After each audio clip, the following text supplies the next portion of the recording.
case here. Hey, the wind's picking up a little bit. This is the view from the top of the hill at the Case Ranch. Some of my heifers down there. I'm going to tell you about something I've done, and I've noticed some serious results from it. I'm standing in the feeder, and my heifers have both sides of this gateway here where I've hung that back rubber. And I may need to tighten it up a little bit. I mean, they're not starting to think about going over it yet, but it'd tear it all up if they did. I soaked that back rubber in used motor oil. And I don't know, I didn't like dip it down in it, I just poured it over it until it had a bunch of it in it. And these heifers have been going through it. Some of them have gotten where they don't mind, they just walk right under it.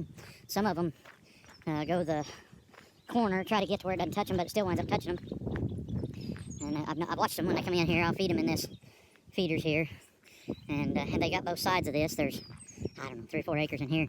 We had planted this to wheat, and this has kind of been being the sick pen, but they've been using all of it. There's, and I've got a feeder pen down there, where I could have 2 different pens of them, and then if you'll notice over there is a pond, but they come right through here. You can see they wore a trail. Grass on the bottom end of that hill's in the down past the ditch, and the bottom kind of grows pretty good. Started to grow, and you can see it right here in the driveway, kind of crabgrass, and they're picking that while it's short. That I don't think it'll ever get past them. There's enough of them in here. There's probably not 15 acres, 20 at the most on all of it put together that they're turned into. But I have noticed that they don't have anywhere near as much flies as my cows, and I fixed one of them back rubbers up for my cows. My cows are all used to coming into the corral here where we feed them mineral. And we keep mineral blocks out in the corral. And I hung one of those back rubbers up for them.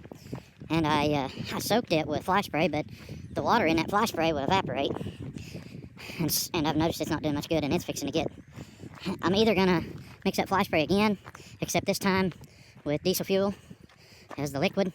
See, I put one across down there in the gateway, and you can tell there's fresh cow crap all over in here. Usually they come in early in the morning. But I've got a bunch of small calves in here too, and of course that don't ever touch them. But I've noticed there's more flies on my cows than there is on them heifers up there, so. But then I go to my steer pen, and it's kind of confusing because at the steer pen, there's not as many flies on my steers either, and they don't have no back rubber, so I don't know what to tell you. We've been doing a little hay hauling yesterday, and I've got some hay down. But I got all but one round bale moved off the field. It's mine. The boys still have some hay on the field. We could get that off the field if they get started probably pretty quick, but we got a little getting ready to do. I think Dakota's could just be hauled. I'm going to put it in the bale out of Scott's, I think, so. But anyway, maybe I'll find something interesting to show you here in a while. Hey, Paul Case here. We're some ground that we sowed Milo on. Let's see, today's Saturday. Sowed on a Monday. So it would be, this is 12 days old. This has not had a rain on it. We had a sprinkle shower yesterday. And, but it wasn't enough, but just to settle the dust. But this ground was still pretty wet. We've had a fail crop here. We had planted oats here in February. Actually, spray killed this and planted oats here in February, and it did not go. They got nothing but rain on them and actually flooded out. And I'm kind of, if there's ever been a fly by your seat of your pants type of farming, this is it for me. We had a good crop of wheat coming on in here, but I really wasn't intending on harvesting wheat. I was really only interested in harvesting things that we could make into feed for our cows, and I usually buy a little wheat from a neighbor farm to plant so we can have a little better pasture, like for those calves that I feed and stuff like that. But I don't got any training in doing this. This is all kind of just figuring it out as I go. And if you add complication to that, I bought a no-till drill, the tie no-till drill that I have. I don't have a seed chart for it. The seed chart that's in it is paper sticker, and you can't read it. And so I found a place on the internet where they had one for a drill like mine. It was a tie drill, and it talks about where you have to check out and make sure that you've got a certain speed of sprocket on your plant or on your drill. Let's see if I can get this to zoom. There's some really good rows showing up down yonder.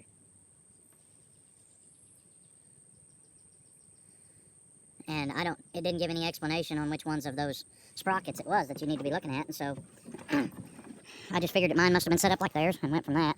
And it said that you need, at the very lowest possible size of the opening, you would be getting on like 7 or 14 or 15 pounds the acre, and what I was really wanting to plant was much less than that. They recommend 8 to 10 pounds of seed to the acre. And so I need to make my opening a little bit more, but this no-till stuff, there's just places where to go and there's places where it won't, and this is wet enough in here that it should grow it. And I have a feeling what we're going to have is like in spots like this here, where there's nothing coming on, it's going to germinate, but the ground's a little dry. I actually see a place right there where there's seeds on top of the ground. So those didn't get in the furrow. And that may be one that I need to work on that's not matching up real good with the cut, because I see seeds on top of the ground on it a lot.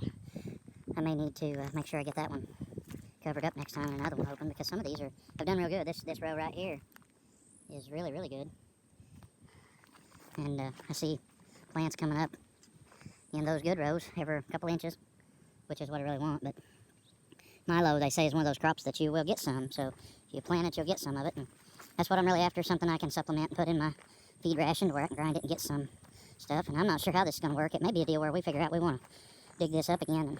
And I hate to, because we do have things like that right there. And every time you go over it, does work some of that up. But that can be overcome. It's not a big patch. I picked up the rocks in here numerous times. But we've got some coming on. If we get a rain, it'd do a lot better. Of course, with what we see here, if we get a rain, and even if we don't, it's going to be real uneven. I did spray this with glyphosate twice ahead of planting this. And so I've got just about all the other green stuff that was growing in here either dying or dead. I'm serious, though. The oats we planted here was a total flop. They didn't go at all. And the only thing I can equate that to was they got flooded out, because it was just really, really, really wet. We had 2 other places we planted oats, the same seed, on the same day. We did all that in one day. And the difference was this had been tilled up and planted in wheat in the fall. And then this little hole in the woods right here stays pretty wet. And I'll tell you, that's probably the reason behind we've got as good a stand as we do of this stuff here coming on right now. I got a tick crawling up my pant leg.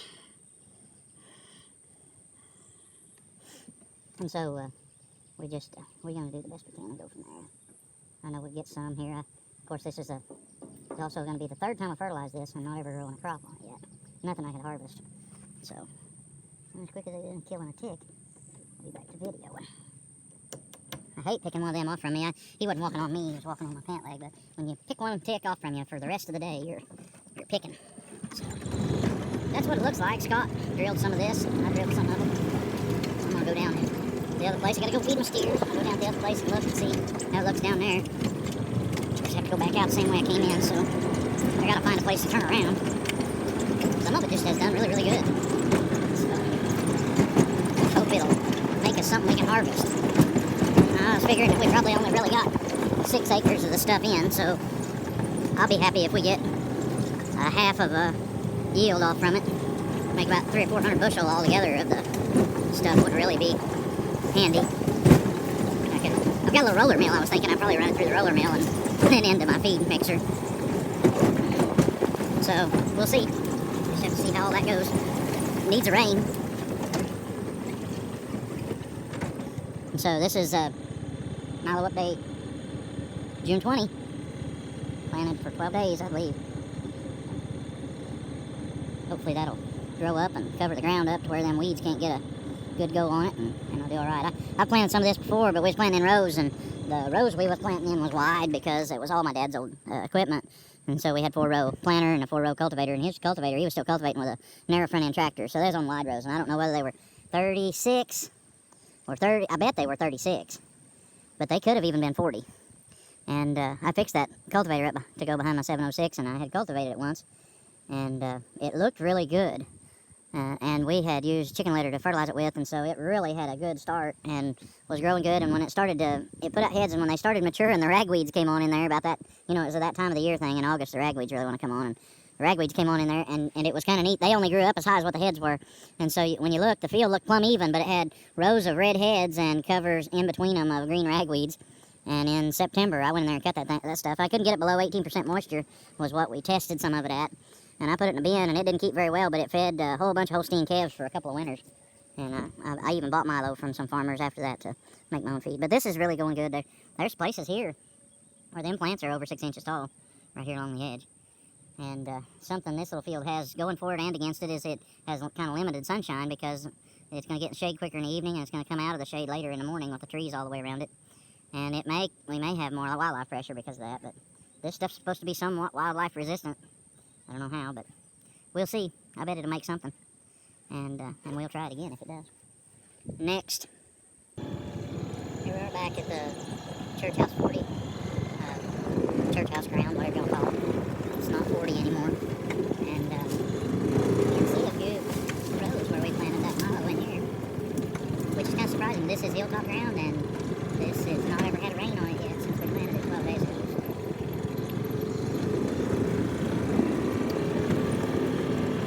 Planted this field a little differently. It's got a place where you can get some long rows in it right at the one end. So we planted it where we could get as many long rows as we could, and then some of the places you can see really fine rows coming up. It's going to be 3 inches tall.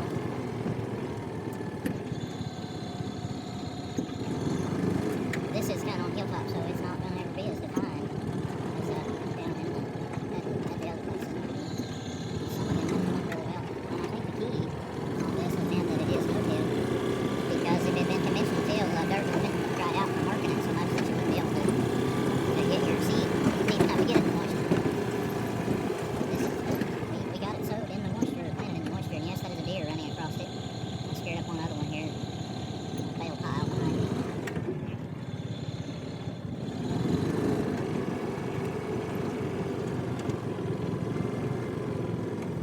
The thing that worries me about this is I can see quite a little bit of grass, and we did kill this twice, but I can see quite a little bit of grass coming in already, and I wonder if that Milo is so tall. I think that's Johnson grass.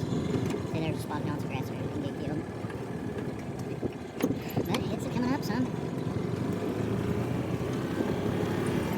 Not going to do like a crop tour, but since we're down here so close to it, and we did get the hay bale next to our other oat patch.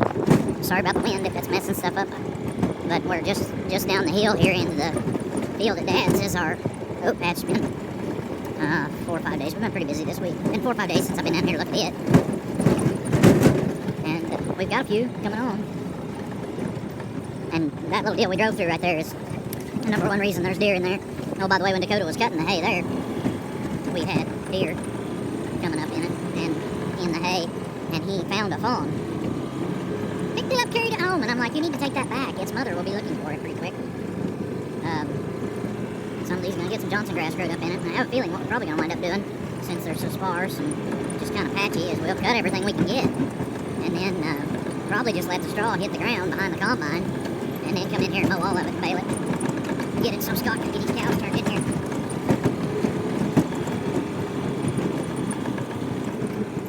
Oats is more of a difficult crop to grow because the time of the year when you need to get put in is March and February. So we got a patch up here from here over that fence. So this could be a couple of acres, and then you can't hardly tell from over here. But on the other side of that field over there, we've got another patch. But since we're here, we'll just come out here and pick one and see some of these are starting to get ripe on top. Here's the neat thing you can do with oats. Here's one stem. This one's a big one, so I know it's not going to be representative of all of it. And so we can take this one stem we got and lay it out here, and you can count the seeds on it. And I already know this one's going to be way more than 50. Look at all the seeds on that.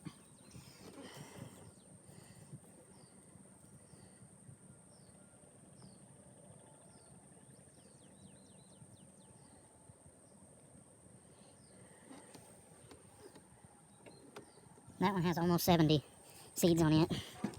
But a lot of the time you could, if you thought you had, 2/3 of what you planted that successfully come up and made a head, then you could say, well, that's 2/3 of what I planted, which would be, I tried to plant 3 bushel, and so 2/3 would be 2 bushel, and you could take that 70 seeds times your 2 bushel, and you could make 140 bushel on oats, but that would be a whale of a deal. Not all of these are going to do, and I don't think that we got 1/3 of what we planted to come up. But this is a try. This was my first try at no-till oats. We did spray kill this area with glyphosate, and didn't do a very good job of it. One thing's going to be very difficult to do with oats on spray killing them is to get rid of the Johnson grass, because that stuff ain't growing when you plant the oats, and once you've planted them, you're tied to it. You really can't spray them again without chomping a bunch of them down. So there is going to be enough of them there to run a combine over to get us some oats to make feed for our cows with. I'm thinking about trying to come in here and cut some fescue seed on some of the rest of this. And then here's the thing. I really don't know what happened right here this spot. Chomp down. It's hoof prints. Maybe a buck fight happened right there. But anyway, I'd say they're about a month from being fully mature to where I can cut them. They won't mature till the 1st of August, maybe late in July. You can sure tell some of them start to turn. Some of them start to turn brown. Leaves down in them start to turn brown. They're going to get mature and grow up and make us a crop.